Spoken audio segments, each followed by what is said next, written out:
In his covenant and conversation of the year 5780, entitled Isaac and Esau, Rabbi Sachs addresses the relationship between Yitzhak and his son Esav, and he questions the love that Yitzhak had for his son Esav. It seems from the text that the only basis for this love was that Esav was a good hunter and he provided good dinner for his father Yitzhak, and that because of that Yitzhak decided to bless him. Rabbi Sachs recognizes that although there are authorities that hold that Esav deceived his father Yitzhak, and the love for Yitzhak was the result of the deception of his son, Rabbi Sachs challenges that and suggests that Isaac knew very well exactly who his son Esav was. He understood that he was impetuous, that he could anger, that he was passionate, but that he also was able to forget things and move on easily in his life.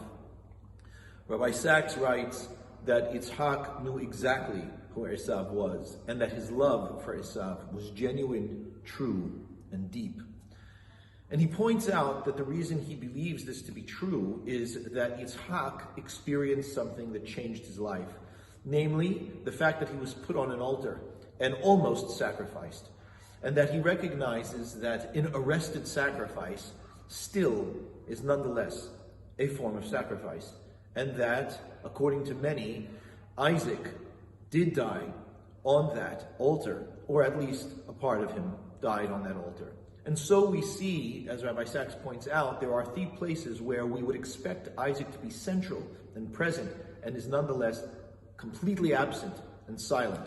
The first is after the sacrifice. When he comes down off of the altar, the only one to return from that in the text is Abraham. Isaac is nowhere to be seen, nor is he spoken of. The second is when his mother Sarah dies. The mourning that occurs for her is only by Abraham. We do not hear about Yitzhak at all. And then finally, when it comes time to find a wife for Yitzhak, he is absolutely uninvolved in the planning or the process.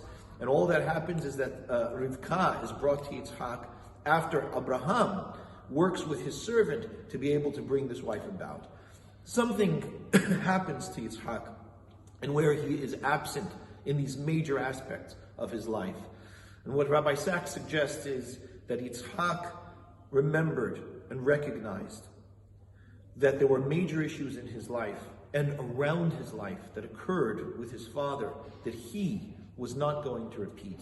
He remembered that Hagar, the wife of his father Abraham, and his half-brother Ishmael was sent away. He remembered that he was placed on an altar by his father. And he recognized that if he was going to be married, that he didn't want his father to live in old age alone. Yitzhak became profoundly sensitive to love, to commitment, and to relationships. Something that, although his father Abraham certainly had sensitivity to, was forced to, or nonetheless engaged in severing, breaking, distancing from in his life. Yitzhak was not going to do the same. And so Rabbi Sachs suggests that Yitzhak knew quite well exactly the elements of nature in his son Esav that could be dangerous, and he knew that Esav was not the man to be the one to bring the people of Israel forward in covenant that was established with his father Abraham. But nonetheless, he was not going to leave Esav without his love and his care, and for that matter, his blessing. And so he gives a blessing of power, and he gives a blessing of strength to his son Esav, or at least who it is that he thinks is Esav, because he recognizes that Esav needs to be able to succeed as well. And that, in Rabbi Sachs's words, Yitzhak loved his son Esav unconditionally. And it is in that point of his essay that he says this: he loved his son unconditionally because it is how God loves us. And that is a point that I would like to address from Rabbi Sachs's words this week. Yitzhak loved Ishmael unconditionally because God loves us unconditionally.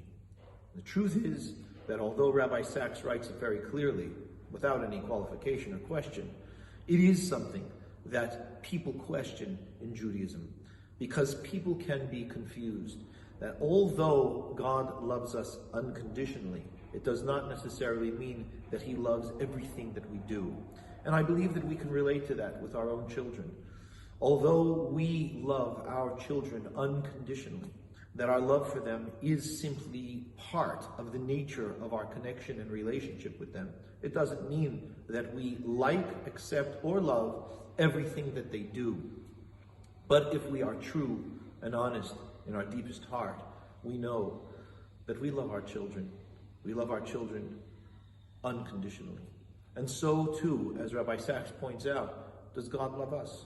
And although there are punishments in Torah, and although there are rebukes in Torah, and there are elements in Torah that talk to us in harsh and strong ways, there is nonetheless a commitment and covenant that God has with our people, with Israel, that